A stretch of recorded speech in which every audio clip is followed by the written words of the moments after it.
Salut à tous, on se retrouve pour une vidéo spécialement consacrée aux 11 types que Hansi Flick veut aligner pour la saison prochaine. L'information est tombée, elle n'est pas spécialement fiable à 100%, mais elle paraît plutôt logique et puis surtout, ça va nous permettre de débattre un petit peu du rôle et du statut de certains joueurs au sein de l'effectif. Évidemment, ce qu'il faut se dire, c'est qu'une saison est longue, il peut y avoir des blessés, il peut y avoir des méformes, il peut y avoir aussi des remplaçants qui sont très performants et donc commencent à titiller les titulaires. Donc tout ça, il faut le prendre en compte. Maintenant, Hansi Flick a une idée initiale pour démarrer la saison avec des joueurs qu'il considère plus que d'autres. C'est sa deuxième saison au Barça et il a déjà quand même pas mal de connaissances sur les joueurs de l'effectif et tout ça on va le prendre en compte. On va analyser ce 11 en parlant ligne par ligne et on verra à chaque fois s'il peut y avoir beaucoup de concurrence ou pas pour certains joueurs. On va commencer par Joan Garcia. Évidemment, vous l'avez compris, il est arrivé pour être le numéro 1 dans les cages, il va passer devant Tech, c'est une évidence et déjà là on le sait, s'il sous-performe, s'il est vraiment pas bon dans les premiers mois de Liga par exemple,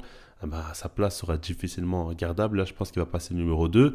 Mais si son niveau est déjà correct, je pense qu'il aura du temps pour pouvoir progresser et monter en puissance. C'est un joueur extrêmement talentueux. Maintenant, c'est un gardien de but et c'est un poste très difficile. C'est-à-dire qu'une seule erreur peut être fatale et les critiques vont tomber assez rapidement. Ensuite, en défense, il n'y a pas de changement. C'est la même défense que lors de la saison passée avec les latéraux Jules Koundé et Baldé qui ont été très importants. Ça, on le sait. Et lorsqu'ils ont été absents en fin de saison, ça a fait beaucoup de mal au Barça. La charnière centrale est Pau Cubarsí et Inigo Martinez. Et j'aimerais un petit peu m'arrêter pour en parler, parce que je vois qu'aujourd'hui, ils sont extrêmement critiqués, les deux. Déjà, par rapport à Inigo Martinez, on dit qu'il est très âgé, qu'il faut préparer l'après, et peut-être qu'il n'est même plus prêt à être titulaire dans cette saison.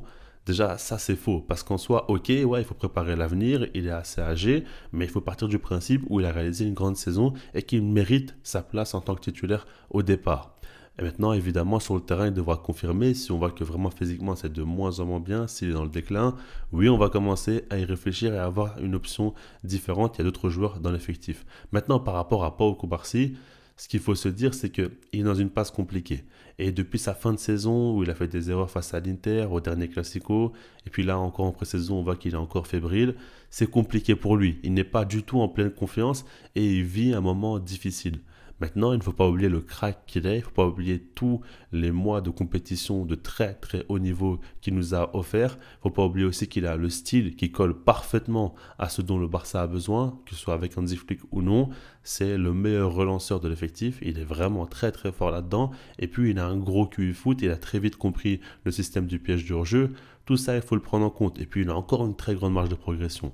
Moi, je ne suis pas fermé. En soi, si jamais, par exemple, Christensen reste au sein de l'effectif, monte en puissance et passe devant Koubarsi, ça ne me dérange pas spécialement. Parce que je trouve qu'il est encore jeune et s'il est dans la rotation, bon, je ne dis pas qu'il doit avoir un rôle secondaire, mais s'il a un peu moins de temps de jeu, moi, ça ne me dérange pas. Tant que l'effectif va dans le bon sens, tant que l'équipe continue à avancer. Si Eric Garcia aussi se réaxe et est très performant, ça ne me dérange pas. Mais il ne faut pas non plus dire que Pau Cubarsí ne mérite plus sa place ou quoi que ce soit. Il faut partir du principe où aujourd'hui, ça reste un titulaire, ça reste un joueur qui est au-dessus des autres centraux. Je pense dans la hiérarchie, c'est quand même le numéro 1, même devant Inigo Martinez, parce qu'il est plus jeune, parce qu'il est plus frais, parce qu'il peut plus enchaîner les matchs et se blesse moins.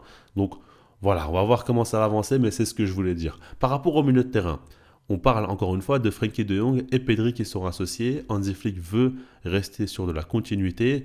Et vous connaissez mon avis personnel. Moi, j'ai toujours dit que dans cet équilibre-là qui n'est plus trop présent, ou en tout cas le Barça encaisse beaucoup trop de buts et concède trop d'occasions importantes, donc des face-à-face généralement, il faut équilibrer au milieu de terrain. Parce que justement, on critique beaucoup la défense centrale, mais en soi, dans le système d'Hansi Flick, c'est certainement les centraux qui sont le moins aidés. En tout cas, on sait que c'est toujours cette idée de défendre hyper haut, presser haut, et puis à chaque fois, c'est des 1 contre 1 qu'ils doivent gérer. C'est difficile, surtout quand tu joues face à des grands joueurs. Ouais, là, il faut vraiment faire la différence, et la plupart du temps, ils l'ont fait. Quelquefois, ils ont fait des erreurs, mais ça a été fatal, parce que derrière eux, il y a un boulevard. Une fois que eux, ils se trouvent, c'est fini. C'est plus que le gardien qui peut rester pour sauver les meubles, et c'est difficile. Donc, en soi, il faut déjà un petit peu déresponsabiliser les défenseurs dans nos critiques et se rendre compte que ouais, ça ne tient pas non plus qu'à eux. Et puis, par rapport au milieu de terrain, bon, Pedri est intouchable. Pedri est certainement l'un des tout meilleurs joueurs de l'effectif, l'un des tout meilleurs joueurs au monde.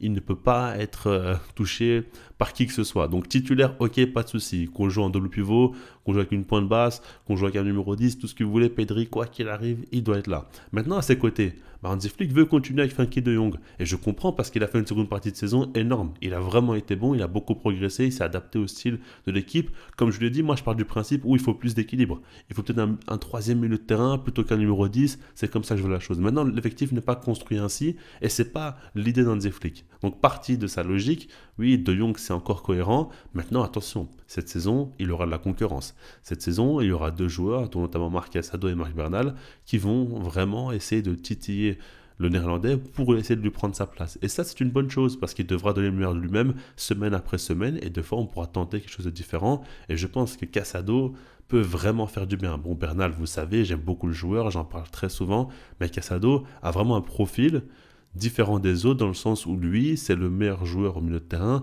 dans l'aspect défensif, dans l'aspect couvrir des espaces et réussir à récupérer des ballons avec une grosse activité. Il fait énormément de bien et quand il était là, je trouve que le milieu de terrain prenait un peu moins l'eau. Donc c'est pour ça que je le considère énormément. Maintenant, je comprends que De Jong soit passé devant lui vu le niveau du joueur aussi. C'est pas des profils vraiment très identiques. Je pense qu'ils peuvent jouer ensemble. Mais voilà, encore une fois, c'est un autre débat. Tout ça. Si on continue, on va voir qu'en attaque, évidemment, au niveau des ailiers, c'est Lamine Yamal et Rafinha. On les connaît, on sait et on comprend très logiquement. Bon, Lamine Yamal, intouchable. Mais vraiment intouchable de chez intouchable. Et puis Rafinha, lui aussi, en soi, il est intouchable avec la saison qu'il a réalisée. Et vraiment, il a été très très fort. Et puis surtout, en dehors des buts et des passes décisives, il correspond totalement au style d'Hansi Flick. Donc il faut bien comprendre qu'aujourd'hui, Rafinha est un joueur hyper important au Barça, surtout avec le style de jeu actuel. Un joueur de rupture de ce niveau-là, c'est dingue. Il faut partir du principe où le Barça veut jouer un football vertical, où tu vas envoyer des balles en profondeur et exploiter tous les espaces donnés par la défense adverse. Ah ben, tu vois, aujourd'hui, selon moi, le meilleur joueur au monde pour pouvoir faire les bons appels, pour bien réceptionner le ballon, bien contrôler, bien s'emmener dans la course et terminer l'action aussi. Donc, comment s'en priver? C'est pas possible, vous savez très bien, Rashford sera en concurrence évidemment, peut-être à d'autres postes aussi, on va voir ça plus tard, mais en tout cas, ouais, c'est lui qui part titulaire, ça c'est logique. Au poste de numéro 10, c'est Dani Olmo. Et là, tout de suite, pour moi, il y a un problème, parce que quand je vois dans le 11 Dani Olmo, personnellement, je me dis qu'il n'a pas prouvé qu'il mérite spécialement sa place de titulaire. Il a été trop souvent absent et quelquefois irrégulier aussi quand il était présent. Moi, je pars du principe où, intrinsèquement, il est meilleur que Fermin Lopez, à l'heure actuelle. Maintenant, pour moi, Fermin Lopez a un bien meilleur potentiel que lui. C'est comme ça que j'imagine la chose. Et je trouve que dans la commu Barça, on est un peu trop difficile globalement avec Dani Olmo. J'entends trop de critiques. Et en soi, je peux les comprendre. Des fois, c'est un joueur qui va trop croquer, trop rater devant la cage, c'est vrai. Et puis, c'est un joueur qui se blesse souvent, qui n'est pas toujours présent, pas toujours fiable. Oui, c'est frustrant, mais ça reste un joueur qui globalement fait de très fortes différences individuelles. Il y en a peu quand même qui vont le faire autant que lui. Donc ça reste un joueur important. Maintenant, je pars du principe où là, il n'y a pas de statut titulaire pour lui. Il doit prouver, en fait. C'est ça que je me dis. Et il sera clairement en concurrence avec Fermin Lopez. Pour moi, Fermin Lopez peut clairement passer devant lui, ça ne me choquerait pas. Mais Dani Olmo, si il va un peu mieux physiquement, il enchaîne un peu plus les matchs et continue à monter en puissance, il peut vraiment plafonner très très haut aussi. Donc on va voir comment ça va se passer, mais pour moi il n'y a pas de statut titulaire remplaçant entre Dani Olmo et Fermin Lopez. Et puis au poste de numéro 9, dans la compo, il y a Ferran Torres. Et puis la petite surprise du chef, ce n'est pas Lewandowski, alors qu'on l'aurait tous pu imaginer, mais j'ai vu pas mal d'informations par rapport à ça et c'est intéressant. On apprend qu'Hansi Flick veut vraiment donner un rôle secondaire à Lewandowski, partager son temps de jeu notamment avec Ferran Torres et éviter de le cramer pour pouvoir l'utiliser dans les matchs importants, mais lorsqu'il sera à 100% physiquement. Et puis, je trouve que c'est plutôt cohérent parce que de l'autre côté, on apprend aussi qu'Hansi Flick apprécie beaucoup le travail sans ballon de Ferran Torres, notamment dans son pressing. Et ça, c'est vrai qu'à ce niveau-là, il apporte beaucoup plus que Lewandowski. Et c'est un joueur, mine de rien, quand il a dû remplacer le Polonais, il a été hyper performant, il a été décisif. Et en plus de ça, dans le jeu, il a beaucoup apporté. Il y a toujours un petit truc qui me dérange chez lui, c'est son manque à la finition. Parce que certes, il a mis 20 buts dans la saison, il peut claquer pas mal de buts, ok, mais il a toujours ce truc où il peut se rater. Et j'étais au stade pour le match aller face à l'Inter Milan, 3-3, il avait raté quand même 2-3 occasions devant la cage. Et puis des fois, c'est même pas qu'il a tiré à côté ou quoi, des fois, il a même pas tiré au final. Tellement il prend son temps, il n'est pas toujours dans le rythme, et des fois, il ralentit un petit peu comme ça. Ça, c'est frustrant chez lui. Maintenant, c'est un attaquant complet qui peut combiner, qui peut s'associer avec ses coéquipiers, qui prend bien la profondeur, qui peut aussi faire le travail sans ballon. Il sait un peu tout faire, mais pour moi, il n'y a rien qui fait hyper bien. Par exemple, Lewandowski, quoi qu'on en dise, il a quand même ce côté neuf pur qui apporte dans la surface. Ses déplacements sont hyper intelligents à chaque fois. Il a quand même de grandes qualités. Ferran Torres, pour moi, il est bon partout. Alors que par exemple Lewandowski est mauvais dans quelques secteurs de jeu. Lui, il est bon partout, mais il n'excelle nulle part. Et ce n'est pas spécialement une critique, c'est simplement mon avis. Maintenant, je trouve que c'est un joueur qui apporte beaucoup et peut-être qu'il peut encore progresser et devenir très bon dans un domaine. C'est tout ce que je lui souhaite. En tout cas, j'aime bien sa mentalité et j'aime bien tout ce qu'il apporte sur le terrain et j'ai hâte de voir comment ça va se passer. Pour moi, il y a un autre joueur qui peut les titiller au poste de numéro 9, j'ai toujours dit, enfin, depuis son arrivée en tout cas, c'est Marcus Rashford. Ouais, je pense clairement qu'il a sa carte à jouer. Lui pourra apporter encore plus de verticalité. Lui pourra apporter aussi pas mal de technique parce que balle au pied, pour moi, il est meilleur et de loin de Lewandowski et de Ferran Torres. Donc à voir, c'est un profil différent aussi. Et si jamais tu veux jouer en transition rapide, tu as un joueur de plus vraiment qui peut beaucoup t'apporter. Et ça, c'est intéressant.